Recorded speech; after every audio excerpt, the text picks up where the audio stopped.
Dairy giant Norco has accepted a multi-million-dollar lifeline to rebuild its ice cream factory at Lismore in northern New South Wales. The company stood down 170 factory workers last month. Reporter Emma Rennie joins us now from Lismore. Emma, g'day. So why was Norco's decision to accept a government grant to rebuild such a tough one?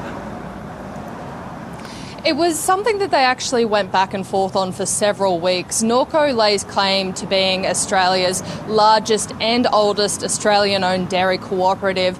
They say that because of this flood event this year, the catastrophic floods across February and March, they suffered losses of around $140 million. And the federal government grant that they've decided to accept in order to rebuild this ice cream factory here in Lismore is to the tune of around $35 million. Being a cooperative, they say they don't have a lot of capital, and so it's been very hard for them to decide whether or not they can afford to take on the debt and the risk associated with funding the additional cost of the rebuild above the $35 million that the federal government has offered.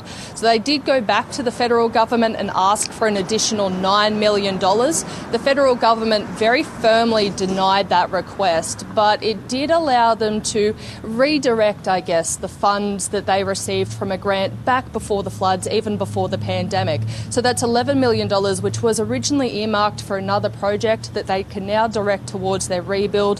They say that, combined with this new grant of $35 million, has given them the certainty and the boost that they need in order to be able to fund the rebuild and take on the debt they have to take on in order to make that happen. Was there any talk of the factory being moved at all? Because what about the danger that we'll be in the same situation next year when the flood season comes through?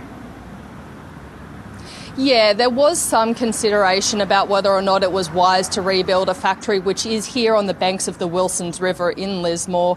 And there was some discussion, but they established that in order to relocate this factory, it would cost them around $200 million, which is something they've said they cannot afford. However, Norco says it's got plenty of plans in place in order to be much more flood-proof in the future, to mitigate against future floods. That will involve moving all their services and their equipment up to a height of about 15 metres or so, which is above the flood level that we saw here in February that caused such devastating damage to the factory and to the rest of the town and the region. They'll also have mezzanines in place. They say that any equipment which is down lower will be very quick release, so they can relocate it easily if a flood is on the way.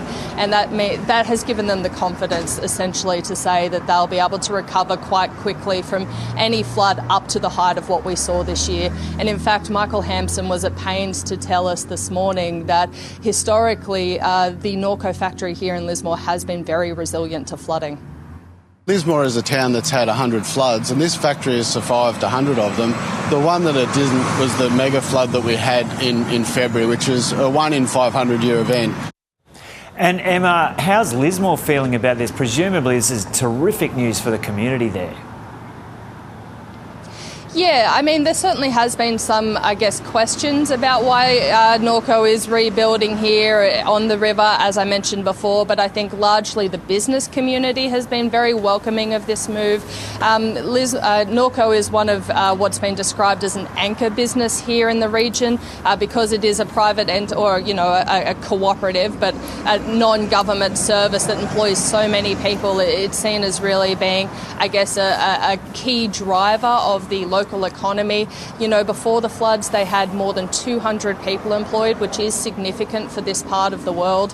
And, you know, they say that with the funding, they will have to rebuild to a scaled down sort of design. It won't be as grand as they had originally hoped for, but they will be able to re-employ around 140 people sort of fairly quickly after they finish the rebuild, and then they hope to gradually scale up their production from there and put more people on. So we heard from the president of the Lismore Business Chamber a little earlier this morning. She was telling local radio that this is really a sign of confidence for local businesses that, you know, Lismore is going to have some economic activity and give them the confidence to get back on their feet as well. Okay, Emma Rennie reporting there from Lismore in northern New South Wales.